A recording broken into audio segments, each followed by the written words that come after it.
lalabanne Oromotatti iyyanne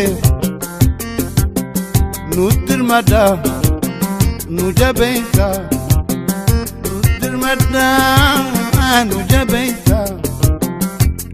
Maqaan koo Fayyeeraa Abdiisaan jedhama. Egaa ani Finfinneen jiraadha. Ogummaan koo qorannoo irrattan hojjedha. Konsaltaantiidha. Kanaaf oraa biratti immoo tola ooltummaatiinan erga dhufee asitti hundaa'ee warra hundeesse keessaa lammaffaa warra galmeesse keessaa anis miseensa tokkodha. Akkuma miseensa tokkootti dhaaba kooti. Dhaaba akka haaraatti galmeessine Finfinnee keessatti jechuudha.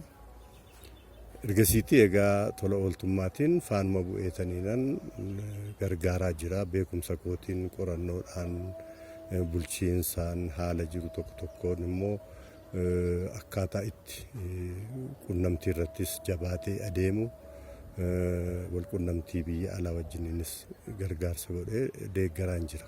Tole ulfaadha. Mee amma haaluma Oromiyaan keessa jirtu beekamaadha. Garuu namni inni keessa taa'ee arguuf madaa isaa dhandhamee arguu fi qonyonyaan isaatti dhaga'amuuf inni addunyaarra jiru callisee miidiyaarraa dhaga'u walii galgarii haala amma Oromiyaan keessa jirtu attamitti ibsitu? Dhuguma isinitti himuuf Oromiyaan rakkoo hamaa keessadha jirti.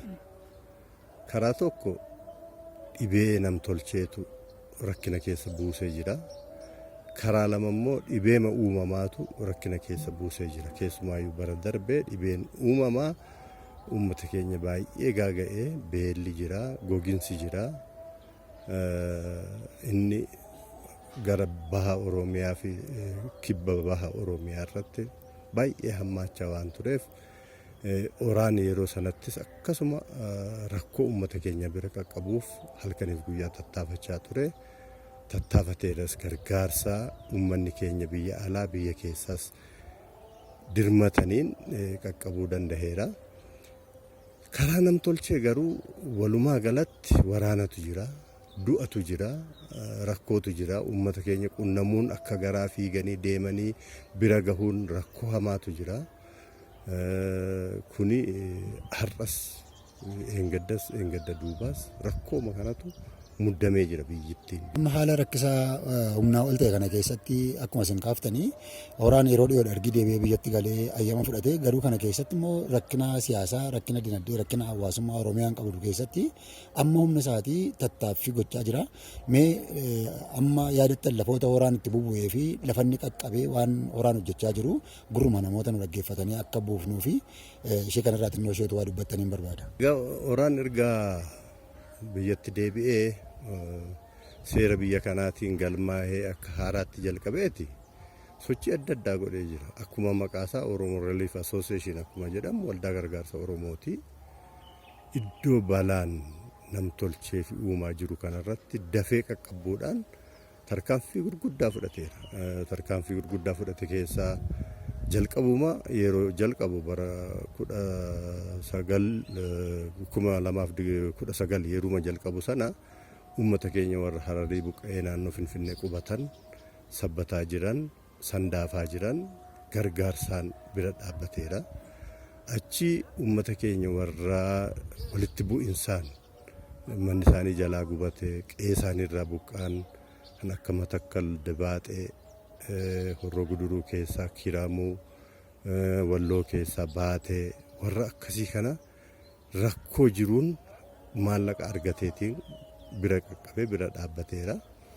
Isaa darbee immoo haalli uummanni keenya keessa jiru goginsaan goofandimii dhaabbilee biyya alaa jiran oraa deeggaran, oraa Jarman, oraa UK, oraa Kanaadaa, oraa Awustiraaliyaa warra kana oraa Noorweey walitti qindeessuutiin akka isaan wal bira dhaabbatanii oraan illee jabaatee gargaarsa uummata isaa akka qaqqabu gochuutti bobba'ee isaaniin illee horii buuseeti dhagaa inni uummata keenya gargaaraa jiru.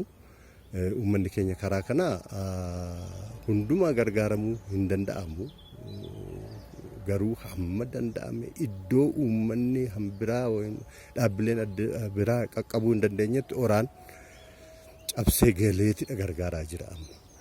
Yeroo ammaa kana beela yeroo darbee gogiinsaan kan ka'e uummanni keenya horii buusee Walloo, Booranaa, Horroo Guduruu, Amuruu akka qaqqabsiifamu tahamee jira, gargaaramee jira. Boorana si'a lamaadha deebi'ee dhaqee oraanii yeroo dhaqutti immoo karaa irratti miti raabsee kiiloomeetira 70 karaarraa jallatee korokonchii keessa uummanni iddoo akka hamaatti rakkachaa jiru sanarratti gargaaraa ture.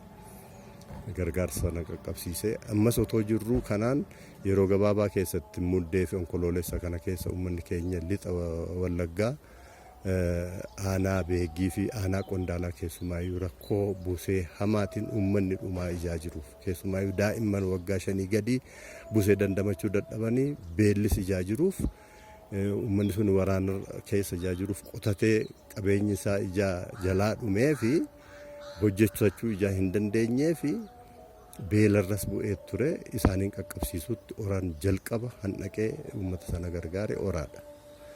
Oraan akka kanaatti gargaaraa jira. Tumni midhaan geessee dandamachiisaa ture Beegii, Qondaalaa gandoota hin arganne gargaarsa han jedhamu bira gahee. Asigaa rakkinni keenya akka rakkinaatti numatti fufa kun beekamaadhuma addunyaatti rakkinaa yoo guutamteyyuu kan Oromiyaa immoo akkaataa addaatti bifa jijjiirratee ittuma fufa. Amma rakkinni kun jirutti immoo horaan saba kanaaf ammas dursee qaqqabuun abbummaa isaa mul'isuun aantummaa isaa mul'isuun dirqama ta'a wanta ta'eef deeggartoota horaa addunyaarra jiraniif akkasumas saba Oromoodhaa fi horaan maal gochuu yaadee jira dhaamsuma gabaabaa yoo dabarsitan jedhee yaada. Egaa waan guddaan isaaniin baay'ee galateeffachuu qabna. Keessumaayyuu amma uummanni keenya biyya alaa jiranii uummata isaaniitti galagalanii luucca'anii tokkummaatiin dhaaba isaanii gargaaruu jabeessuu irratti socho'aa jiru. Kun baay'ee na gammachiisa. Maaliif dhaabaa fi dhuunfaan garaagaradha. Dhaabni dhaabadha. Dhaabichi sun yeroo hundumaa hanjiraatudha. Dhuunfaa warra keessa jirru yoo dabarre iddoo keenya dhalootatu bakka bu'ee dhaaba kana gaggeessa. Dhaaba kana gara fuulduraatti tarkaanfachiisa. Kanaaf karaa dhaabaa tokkummaa keenya jabeeffannee uummata keenya gargaaruun bu'aa guddaa kana hin jedhamne nuuf fidaa jira. Kanaaf uummanni keenya Jarman jirtan, UK keessa jirtan, Kanaadaa jirtan, Ameerikaa jirtan, Ameerikaa isteetii adda addaa jirtan yeroo ammaa kana walitti dhuftanii uummata keessan beelaa fi rakkoo namtolcheetiin rakkataa jiran karaa oraa gargaaraa jirtan baay'ee galatoomaa isiniin jenna. Guddaa ta'a. Oraanis immoo humna guddaa ta'ee biyya kana keessatti akkuma durii isaa jabaatee uummata isaa bira qaqqabuu danda'a jedheen abdadha. Isa kana keessatti egaa oraayyuu waan oraa dhaabba keessatti warri jiran hawaasonni immoo jiru. Hawaasni uummata Oromoo. Hawaasni uummata Oromoo immoo gargaaraa jiru dhuunfaatiin illee gareetiin illee. Dhaabbileen amma dhaabbileen dubartoota Oromoo Kanaadaa jiran Sisterhood warri jedhaman uummanni Daalaas karaa oraa uummata sana akka gahu kunee akkuma amma isinitti himee uummanni ijoolleen keenya baay'ee cimoodha. Murannoo qabu, kutannoo qabu. Itti deemanii otoo waraanni jiru, otoo rakkoon beelli jiru, otoo rakkinni jiru itti deemanii uummata isaanii gargaaraa jiru. Kunis abdii guddaadha unuufis akka dhaabaattis oraan jabaatee uummata isaa bira dhaabbachaa akka jiru kan mirkaneessudha kun. Fadhamee dhumarratti achumaan dhaamsa hin hafa jettanii yaaddan of keessaa qabdan akkasiin dhaamta nan barbaada. Amma toora isa amma deemamee deebi'e keessatti qaamni akkaataa addaatti warra bakkeedha alan gargaare tokko jira. Fakkeenyaaf waldaan guutuu wangeelaa Gullallee amma humna isaanii nutumsaniiru. Namni keenya akkuma horaa jalatti iddoo garaagaraatti kurfaa'ee jiru amantaa garaagaraa jalatti jaarmiyaalee naannootti dhalatetti wal ijaaree jira. Kun attamitti walitti dhufee akkuma amantaa jalatti namoonni ijaaramanii jiranis gara gaaddisa tokkotti sassaabamanii saba kanaaf wal duukaadhaan ija tokkoon yookiin immoo yaada tokkoon wal duukaa ariifatanii qaqqabuu danda'uunatu miidhaan hin ta'in qaqqabuu akka danda'anii fi mi'a asumaan dhaamsa yoo qabaattanii ofii keessanis waan hafeera jettan yaadatti dabaltanii isa dhumaan carraa isiniif laadha. Anis wanti guddaan uummanni keenya xiyyeeffannoo itti laachuu qabu yeroo ijaarsa jedhamu yeroo tokkummaa jennu dhuunfaatiin walitti dhufuu miti tokkummaan jabeessu. dhuunfaatiin walitti dhufnee dhaabbataa hundee qabu tokko jabeeffachuudha. Kanaaf immoo yeroo dheeraa muuxannoo qaba Oromoon.